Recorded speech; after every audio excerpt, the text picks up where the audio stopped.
قد كفاني علم ربي من سؤالي. بسم اللہ الرحمن الرحیم۔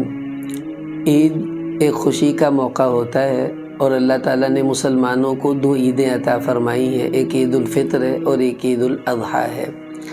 اس کے علاوہ اسلام میں کوئی ایسی عید نہیں ہے جس کو باقاعدہ کوئی نام دیا گیا ہو، لیکن حضرت عثمان غنی رضی اللہ تعالیٰ عنہ کی شہادت کے دنوں میں ایک لفظ اکثر ہمیں سننے کو ملتا ہے کہ عید غدیر مبارک ہو، عید غدیر مسلمانوں کو مبارک ہو۔ ایسے کچھ اشتہارات فیس بک پر چل رہے ہوتے ہیں، تو بہت سی ایک تشویش لوگوں میں آتی ہے، بھئی یہ کون سی عید آ گئی ہے اور یہ عید غدیر کیا ہے اور اس کا پس منظر کیا ہے۔ دیکھیے، رسول پاک صلی اللہ تعالیٰ علیہ وسلم جس وقت آپ نے حج فرمایا، ایک ہی حج آپ نے کیا، تو حضرت علی رضی اللہ تعالیٰ عنہ اور کچھ صحابہ کو آپ علیہ السلام نے حج سے بہت پہلے مدینہ سے یمن بھیجا تھا تبلیغ کے لیے۔ یہ حضرات وہاں یمن میں چلے گئے۔ جب حضور علیہ السلام حج کے لیے نکلے ہیں مدینہ منورہ سے، تو اس وقت حضرت علی رضی اللہ تعالیٰ عنہ آپ کے ساتھ نہیں تھے کیونکہ وہ یمن میں تھے۔ حضور مدینہ سے مکہ پہنچے، حضرت علی یمن سے مکہ پہنچے اور حج اکٹھے فرمایا۔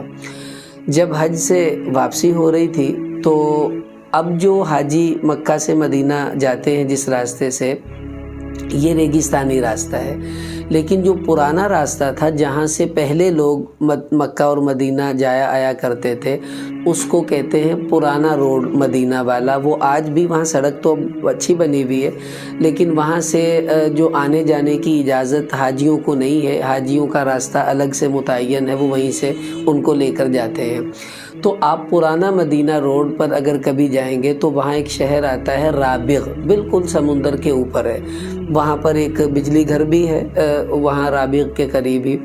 تو رابغ جو ہے اسی جگہ پر ایک ہے جحفہ، رابغ کے بالکل قریب، یہ میقات ہے جہاں سے شام والے احرام باندھ کر مکہ میں حج اور عمرے کے لیے آتے ہیں، اس علاقے کے لوگ یہیں سے آتے تھے۔ جحفہ یہ میقات ہے۔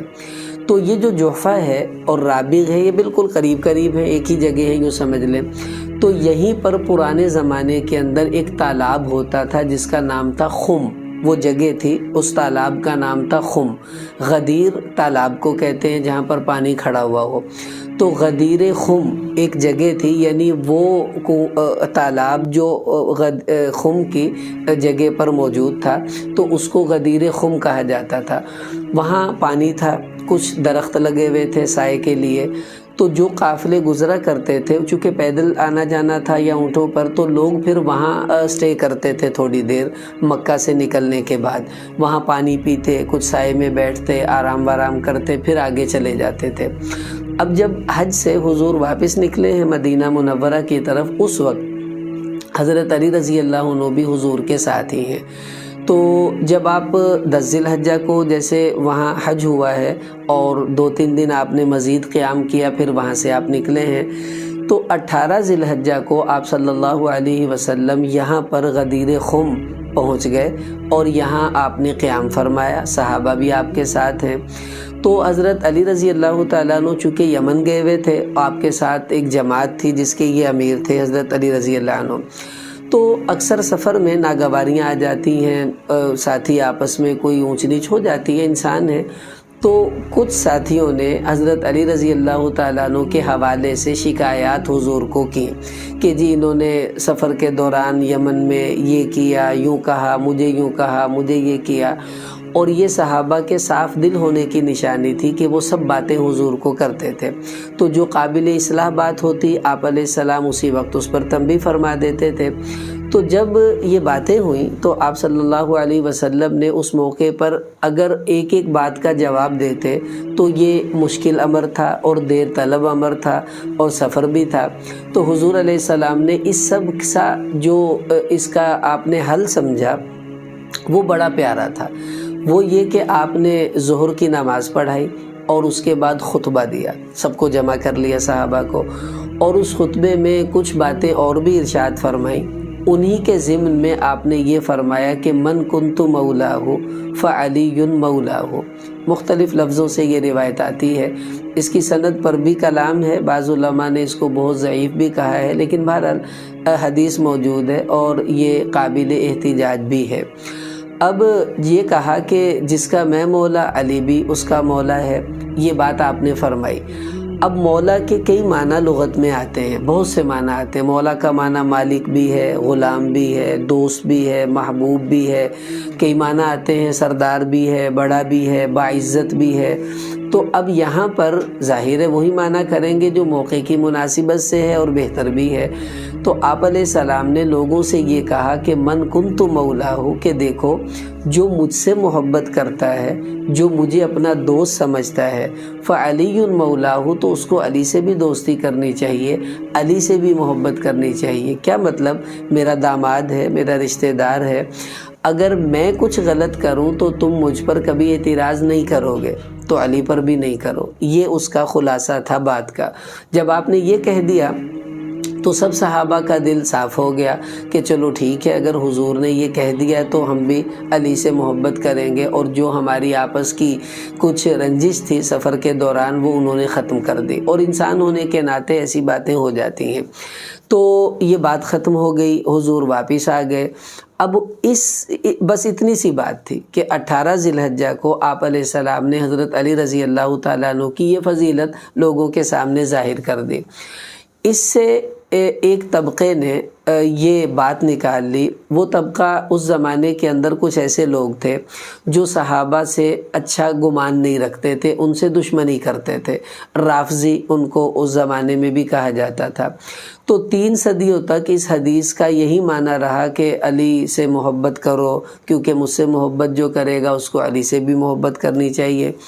پھر یہ ہوا اسلام کی 3ری صدی کے بعد 350 ہجری کے وقت ایک بادشاہ تھا معز الدولہ، یہ اپنے علاقے کے اندر اس نے یہ سب سے کام کیا بغداد کے اندر۔ تو یہ چونکہ ان لوگوں میں تھا جن کے دل میں صحابہ کے بارے میں اچھے جذبات نہیں تھے، تو عثمان غنی رضی اللہ تعالیٰ عنہ کی نفرت بھی اس آدمی کے دل میں موجود تھی۔ اب عثمان رضی اللہ تعالیٰ عنہ چونکہ 18 ذی الحجہ کو شہید ہوئے تھے، تو اس نے یہ سوچا کہ میں ان کی شہادت کی خوشی کیسے مناؤں، کیونکہ جب کسی کا دشمن مرتا ہے تو وہ خوش تو ہوتا ہے۔ اب جو صحابہ کو اپنا دشمن سمجھ رہا تھا، اس نے خوشی کے اظہار کا کوئی طریقہ سوچا۔ پھر اس نے یہ سوچا کہ میں اس دن کو عید غدیر کا نام دے دوں۔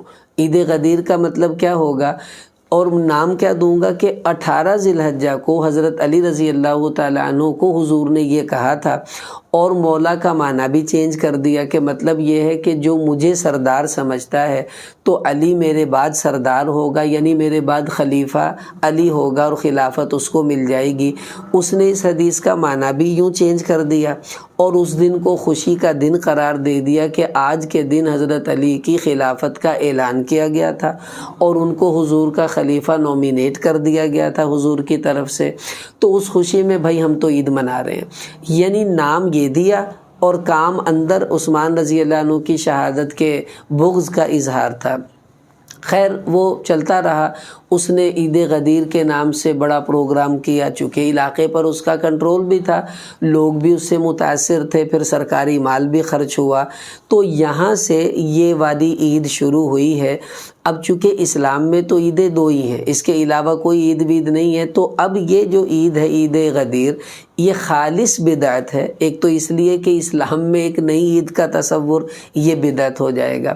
دوسری بات، ہم سوچیں کہ اگر واقعی حضور علیہ السلام نے حضرت علی کی خلافت کا اعلان کر دیا تھا تو اس پر عید منانے کا تصور تو پھر بھی بدعتی ہوگا نا۔ وہ اعلان ہوا، بات ختم ہو گئی ہے، لیکن اب اس پر عید منانا اور اس کو عید کا نام دینا یہ تو پھر بھی ثابت نہیں ہوگا۔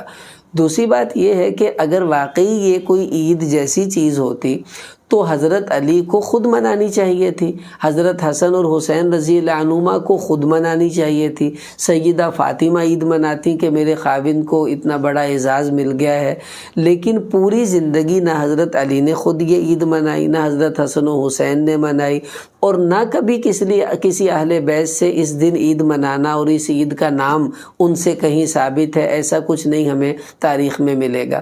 تو اس سے پتہ چلا یہ خالص گھڑی ہوئی بدعت ہے، اور ان لوگوں کی گھڑی ہوئی ہے جو صحابہ سے اچھے جذبات نہیں رکھتے تھے۔ تو ہمیں مسلمان ہونے کی حیثیت سے اس بات کا ثبوت دینا چاہیے کہ ہم صحابہ سے محبت کرتے ہیں، اور خاص طور عثمان غنی رضی اللہ عنہ جو حضور کے دوہرے داماد تھے، آپ کی 2 بیٹیاں ان کے نکاح میں تھیں، ان سے تو زیادہ محبت ہمیں کرنی چاہیے، چاہے جائے کہ ہم ان کی شہادت کو عید کا دن منا کر خوشیاں منا رہے ہوں، لوگ بیچاروں کو پتہ بھی نہیں ہوتا۔ دیکھیے ترمذی میں روایت ہے، آپ علیہ السلام ایک جنازہ پڑھانے آئے، تو جب آپ نے اس کی شکل دیکھی کہا میں تو اس کا جنازہ نہیں پڑھاؤں گا۔ صحابہ نے کہا یا رسول اللہ کیوں؟ فرمایا انہ کان یبغض عثمان، کہ اس کے دل میں میرے عثمان کے بارے میں اچھے جذبات نہیں، اللہ اس سے نفرت کرتے ہیں، میں اس کا جنازہ نہیں پڑھاؤں گا۔ تو عید غدیر حضرت عثمان رضی اللہ تعالیٰ عنہ کی شہادت کی خوشی میں اگر کوئی مناتا ہے تو وہ یہ حشر ہوگا کہ حضور کی شفاعت سے محروم ہو جائے گا، اور اگر کوئی لا علمی میں منا رہا ہے، اس کو پتہ ہی نہیں کہ اس دن حضرت عثمان کی شہادت ہے، وہ تو کہہ رہا ہے جی بس چل رہا ہے میں بھی ساتھ چل رہا ہوں، تو اس کو محبت سے سمجھائیں کہ بھائی اب واپس آ جاؤ، بہت عیدیں منائی گئی ہیں، 2 ہی عیدیں ہیں، وہ 2 ہی منانی ہیں، اس کے علاوہ کسی نئی عید کا تصور اسلام میں نہیں، اور خاص طور پر ایسی عید جو کسی صحابی کے بغض کا اظہار بھی کر رہی ہو، وہ تو اور زیادہ خطرناک ہو جاتی ہے۔ اس لیے مسلمانوں کو ایسی عیدوں کے منانے سے بھی بچنا چاہیے، اور ان کو آگے پھیلانے یا لوگوں کو اس کی طرف مائل کرنے سے بھی بچنا چاہیے۔ ہاں ان کو سمجھا کر آپ اس سے دور کریں تو یہ بہت اچھی بات ہے، اور اسی کی کوشش ہم سب کو کرنی چاہیے۔